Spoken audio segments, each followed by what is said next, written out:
네,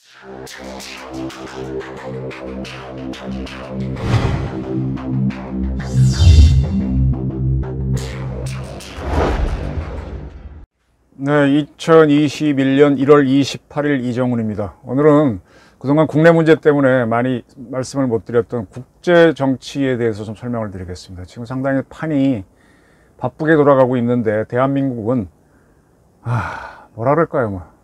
뭐 추미애 때문이라 그래야 되나? 뭐 검찰개혁 이런 것 때문에 세계를 못 보고 있습니다.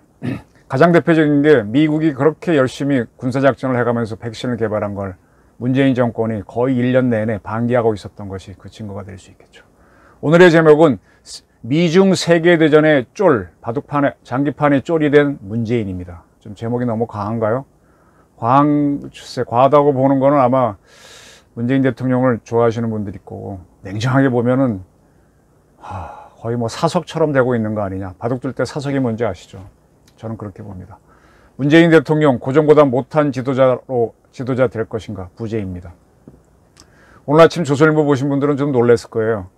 문재인 대통령이 중국 공산당 100주년을 축하했다라는 걸 가지고 중국이 대대적으로 활용하고 있다는 보도가 나왔습니다. 중국이 왜 이럴까요? 이걸 생각을 한번 해봐야 됩니다. 문 대통령이 17년에 취임하고 그해 겨울이죠. 중국을 갔을 때, 국빈 방문했을 때, 우리가 뭐 강력히 요청해서 갔는데 중국은 싫어했었죠. 아주 홀대를 했죠. 문 대통령 혼밥 먹게 하고, 또 우리의 부장급 사진 기자가 따라갔는데 그 기자를 중국 경호원이 두들겨 패버렸죠. 찍소리도 못하고 들어온 게 문재인 정권입니다. 네. 그런 중국의 리더인 시진핑이 왜 문재인 대통령한테 전화를 했겠습니까? 또 방한하겠다 이런 소리를 하겠습니까? 이걸 잘 보셔야 된다는 얘기입니다. 중국은 일본과 미국 그리고 세계를 보면서 문재인 카드를 활용하고 있습니다. 어제 제가 방송에서 조금 차분하게 말씀드렸는데, 어젯밤 제가 착오가 하나 있었습니다.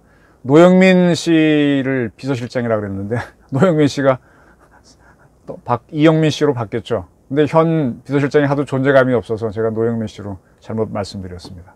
지금 문 대통령 측근 사람들은 존재감이 없어요. 임종석 씨 때는 좀 있었지만 그게 문제라는 거죠. 자, 그러다 보니까 추미애 장관이 퇴임하면서까지 아주 문 대통령을 제가 보기엔 능멸을 했습니다. 좀 지나친 표현인가요? 자세히 보십시오. 능멸한 겁니다.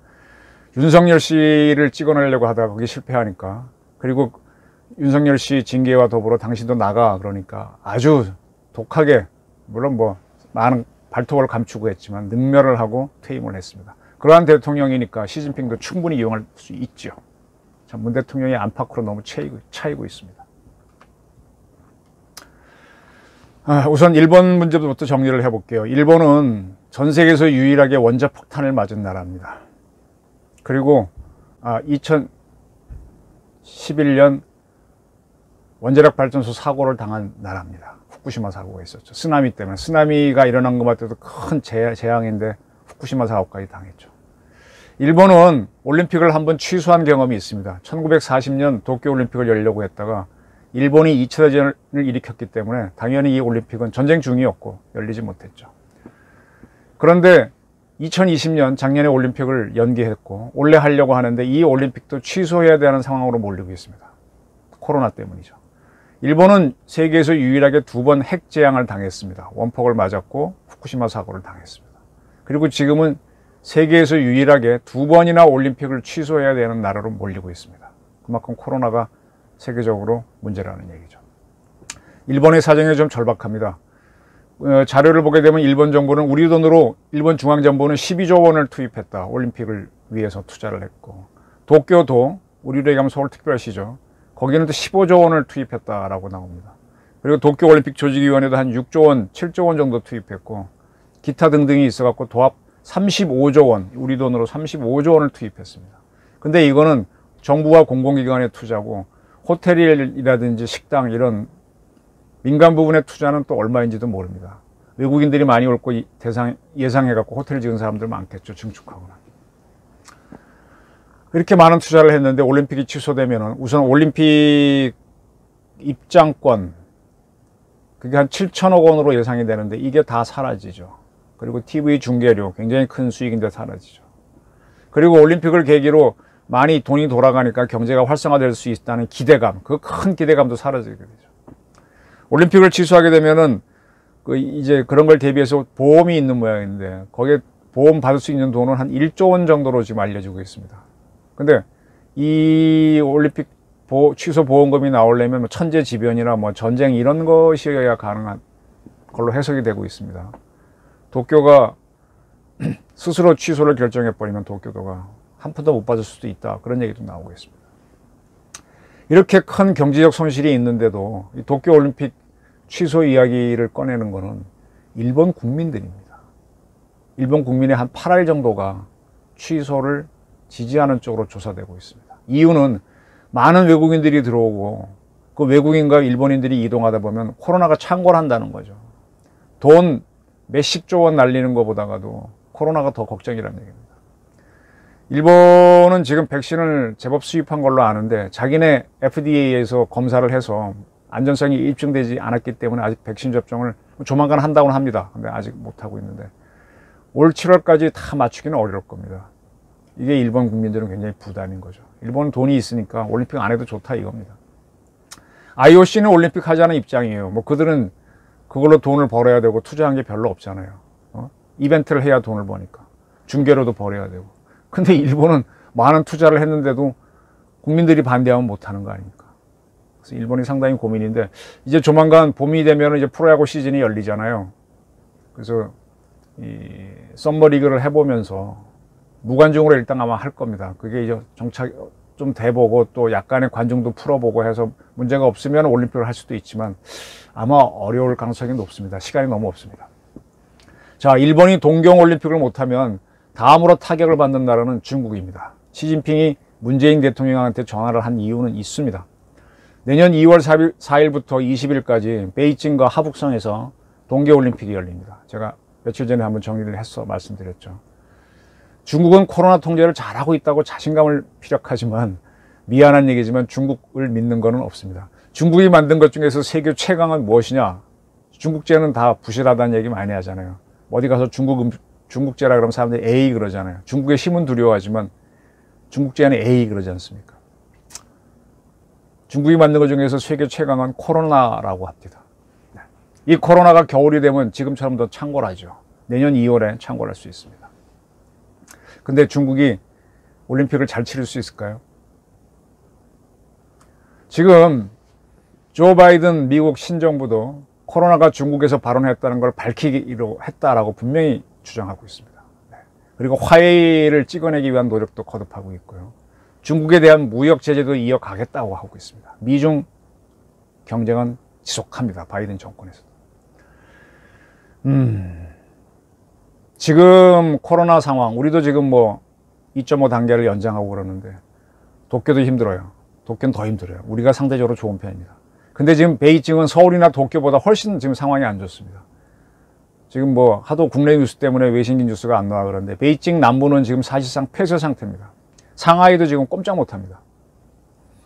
중국은 자기네 고집 때문에 자기네가 대국이라는 것 때문에 자기네 스스로 백신을 개발했습니다. 시노팜 뭐 등등 개발했는데 이 시노팜들이 화이자나 아스트라제네카에 비해서 성능이 떨어진다라는 보도가 제법 나오고 있죠. 또 제때 공급도 안 돼갖고 터키와 브라질이 이 중국제 수입하려고 했다가 뭐 바꾸고 지금 난리 부르습니다. 중국의 인구가 15억인데 뭐 다는 안 맞춘다고 하더라도 그 많은 인구를 올 한 해 사이에 다 맞출 수 있을까요?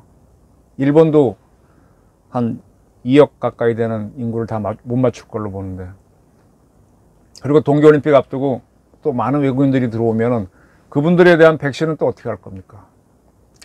백신 맞았다는 여권이 나와서 좀 증명이 되면 좋겠지만 쉽지 않을 겁니다. 중국도 베이징 올림픽을 위해서 상당한 투자를 했을 겁니다. 아직 구체적 수치는 안 나오는데 이게 무산되면 그 타격이 만만치 않을 겁니다.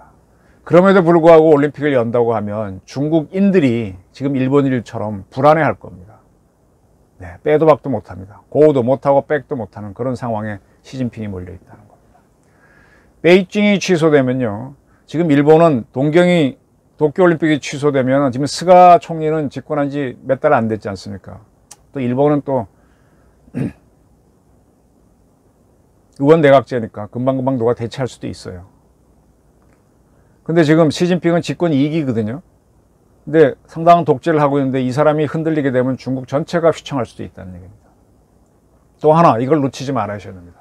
역시 세계를 움직이는 건 서방 국가인데, 미국도. 미국이 코로나 창궐을 이유로 도쿄올림픽이 취소가 된 것을 봐서 중국을 못 믿겠다, 우리 국민을 보호하겠다는 이유로 베이징 올림픽, 동계올림픽 불참을 선언하면 중국 베이징 올림픽은 무조건 실패합니다. 그러면 서방 국가들이 줄줄이 동참할 것이기 때문입니다. 이거는 1980년 미국 주도로 모스크바 올림픽 불참을 한 거와 비슷한 사태가 될 겁니다. 거기에 대한 대응으로 84년 미국 LA 올림픽 때 소련 등 공산국가가 불참했습니다. 왜 이런 사태가 벌어졌는가 하면 1975년부터인가요? 미소 간에 다시 냉전이 시작되면서 그 직전에는 또 대땅때가 있어가지고 굉장히 부드러웠었죠. 그래서 동독하고 서독이 기본조약을 맺어서 서로 평화관계, 서로 통일을 포기하고 별개 국가로 가는 뭐 그런 게 있었고, 그 와중을 틈타서 베트남 공산화와 캄보디아 공산화 등 이제 인도차이나 공산화 움직임이 있었고, 또 그 사이에 미국이 중국을 방문하고 또 일본하고 중국이 수교하는 그런 대땅때가 있었답니다. 근데 그것을 다시 닫으면서 미국과 소련이 각각 동유럽과 서유럽에 또 터키 쪽에 중거리 핵전력을 배치하면서 긴장이 확 올라가는 그런 사태가 벌어지니까 서로가 올림픽을 불참하게 됩니다. 그와 같은 사태가 지금 벌어지고 있다는 겁니다. 만약에 올해 여름에 도쿄올림픽을 취소하고 내년 2월에 베이징 올림픽을 취소할 때는 모든 핑계는 코로나이지만은 그 밑에를 보게 되면 미중 패권 경쟁이 있습니다. 지금 아까 말씀드린 대로 그 1970년에 시작된, 중반에 시작된 미소 간의 대립은 그 후에 중거리 핵전력이 문제였지만 미국이 전략방위 구상 SDI라 그래서 별들의 전쟁, 소련이 쏘는 모든 핵미사일을 우주에서 잡겠다라는 준비를 하면서 더 커지게 되죠. 그래서 80년대 초반 내내 달리는데 결국은 소련이 항복을 합니다. 그래서 중거리 핵전력을 모두 없애는 INF를 맺게 되고 그렇게 되는 거죠. 근데 미국이 계속 압박을 가하니까 항복을 했습니다. 그때 유명한 게 고르바초프를 만나러 갔던 미국의 레이건 대통령이 안 만나주고 확 와버리는 그 아이슬란드 수도에서 그런 사건까지 일으켜서 노딜도 한 적이 있습니다. 이렇게 이제 이 중거리 핵전력 합의가 됐기 때문에 88년에 동서가 화합을 하자 그래서 서울올림픽이 성황리에 열렸고, 그 연장선에서 우리는 북방 정책을 해서 중국, 소련과 수교를 하면서 북한을 고립시킬 수 있었습니다. 그리고 89년, 90년, 91년에 동유럽 공산국가 전부와 소련이 무너지는 큰 민주혁명이 있었죠. 미국은 코로나를 이유로, 어쩌면 올림픽 취소를 이유로 중국을 이렇게 흔들려고 할지도 모릅니다. 아마 할 겁니다. 예, 저라도 반드시 합니다. 중국은 그걸 알기 때문에 내부적으로는 전쟁 준비를 강조하고 있습니다. 이런 상태에서 지금 남중국해, 동중국해에서 미국 군함들과 대립하는 걸 이용하고 있죠. 그런 대립을 통해서 중국 국민을 끌어모으지만은 또 그 대립 때문에 거꾸로 중국이 주도하는 베이징 올림픽은 취소되거나 불참 사태가 날 수도 있다는 겁니다. 그러니까 중국이 어떻게 합니까? 가장 약한 서방권에서 가장 약한 지도자인 문재인 끌어안기를 하는 거죠. 네, 서방 국가를 흔드는 거죠. 문재인 대통령이 좋아하는 방한 카드를 던지는 겁니다. 작년까지만 해도 코로나 때문에 한국에 못 간다, 왕이가 와서 큰 소리 치고 갔잖아요.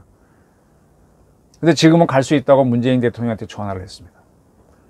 시진핑은 도쿄올림픽이 취소되면 베이징 홍보를 위해서도 코로나 불구하고 거의 대한민국에 올 겁니다. 문재인 대통령 사람 좋으니까 허허허 하고 또 받아주겠죠. 아주 쉬운 사람 아니니까.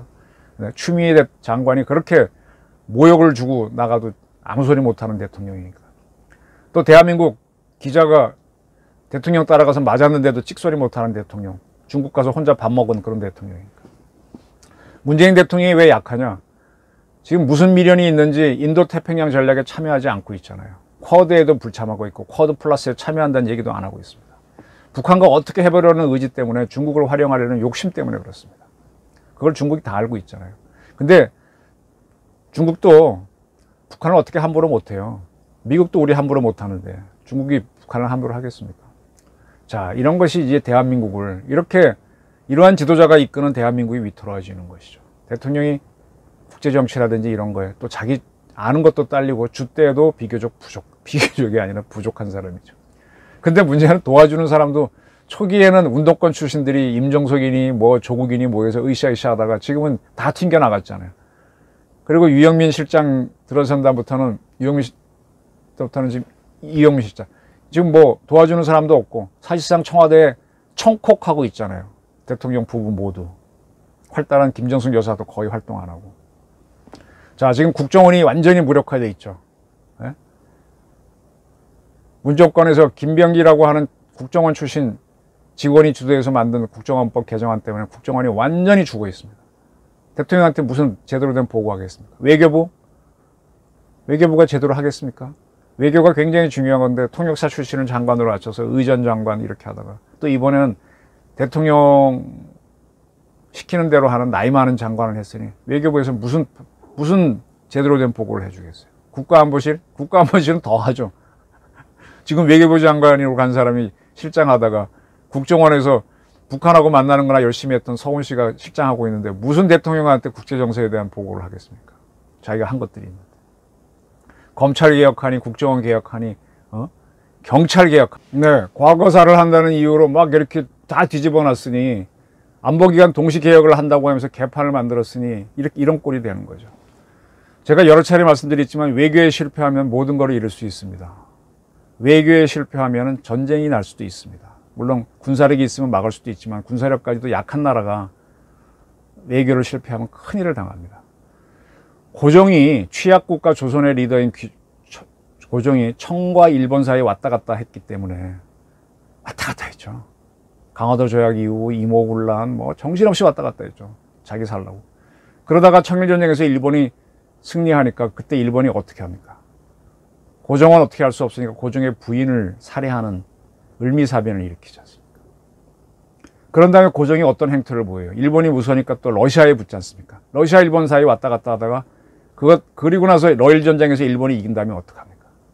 을사조약을 맺어서 한국의 외교권을 뺏어버리고 5년 후에는 합방으로 가지 않습니까? 외교에 실패하면 이런 꼴을 당합니다. 근데 고종은 그래도 황제였대요. 황제. 대한민국 우리나라 역사 최초의 황제. 근데 아무 능력도 없고 실력도 없었습니다. 지금 문재인 대통령도 상당한 독재를 하고 있죠. 본인의 힘은 세지 않은데 문바들이 엎혀서 그냥 하자는 대로 막 밀어붙이고 있습니다. 근데 문 대통령은 어떻게 좀 이용당하고 있는 거죠. 근데 세계 정세를 모르는 이들이 바로 문바입니다.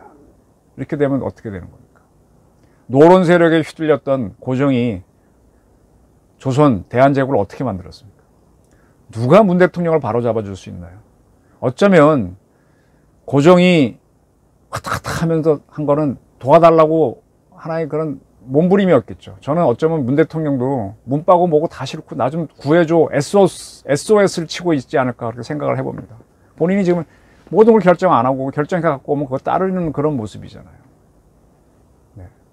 외교도 그렇고. 그러니까 시진핑이 전화하면 그냥 받아주고 허허허 그러는 겁니다.